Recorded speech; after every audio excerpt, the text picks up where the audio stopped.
प्रीतम के पुत्र थे, जो कि राजा धृतराष्ट्र और रानी गांधारी के बच्चे थे।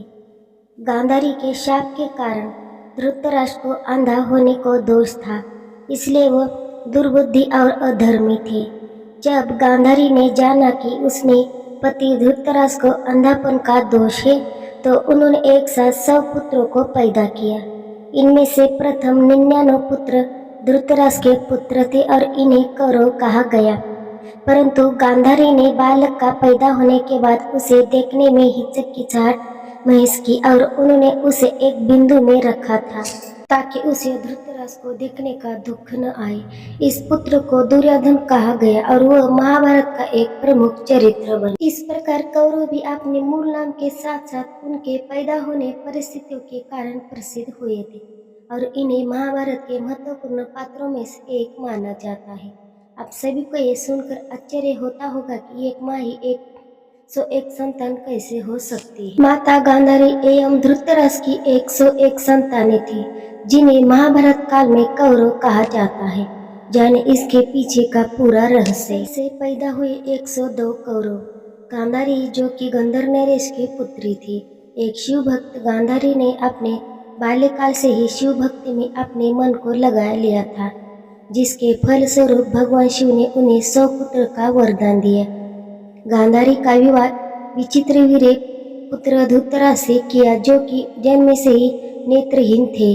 धृतराष्ट्र की इच्छा थी कि उनकी पत्नी नेत्रों वाली, ताकि वो उन्हें नेत्रों से दुनिया को देख कर सके, राज्य संभाल सके। लेकिन जैसे ही गांधारी की विवाह प्रस्ताव मिला, उसने अपने पति धर्म को सर्वोपरि रखविया के पूरे अपनी आंखों पर जीवन भर के लिए पति बांधने की प्रतिज्ञा ले ली, जिससे धृतराष्ट्र बहुत ही क्रोधित हो उठे, क्योंकि इस कारण धृतराष्ट्र के हस्तिनापुर का राजा नहीं बना गया और पांडु का राज तिलक किया गया। अपने क्रोध के कारण धृतराष्ट्र ने गांधारी को अपने समीप नहीं आने देने का फैसला किया। ये जानने के बाद शकुनी, जो कि गांधारी का भाई था, उसने धृतराष्ट्र को शिव जी के वरदान के बारे में बताया और कहा, आपका पुत्र ही आपके स्वप्नों को पूरा करेगा और अपने 99 भाई के होते हुए भी कभी परास्त नहीं हो सकेगा। ये सुन महत्वाकांक्षी धृतराष्ट्र को अपनी इच्छा पूरी करने का एक रास्ता नजर आया। तो धृतराष्ट्र ने गांधारी को पत्नी के रूप में स्वीकार किया, जिसके बाद गांधारी को गर्भधारण किए 10 महीने से अधिक हो गया, लेकिन उसे प्रसव नहीं हुआ। 15 महीने बाद गांधारी को प्रसव में एक मांस का बड़ा टुकड़ा हुआ, जिसके कारण सत्यवती एवं धृतराष्ट्र ने उन्हें बहुत कोसा। नाराज धृतराष्ट्र ने अपनी पत्नी को अधिक कष्ट देने के उद्देश्य से गांधारी के प्रियदासी के संबंध बनाए।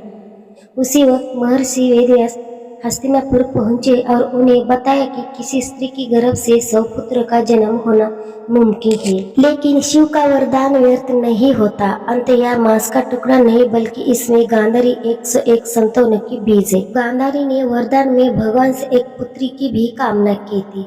इस प्रकार उन्हें 101 संतानों का सौभाग्य प्राप्त है। इसके बाद महर्षि वेदव्यास ने 101 मठ को भी गर्भ की तरह वातावरण निर्मित किया। इसके बाद सबसे पहले जिस पुत्र का जन्म हुआ, उसका नाम दुर्योधन रखा गया।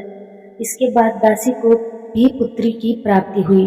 अंत कौरव की संख्या 100 नहीं 102 थी, जिनमें बहन दुशाला सहित 100 संतानें गांधारी की एवं एक संतान उनकी दासी की थी। यह था कौरव के जन्म से जुड़ा सच। महाभारत के युद्ध धर्म की रक्षा के लिए लड़ा गया था, जिसे कौरव अधर्मी एवं पांडव धर्मी थे।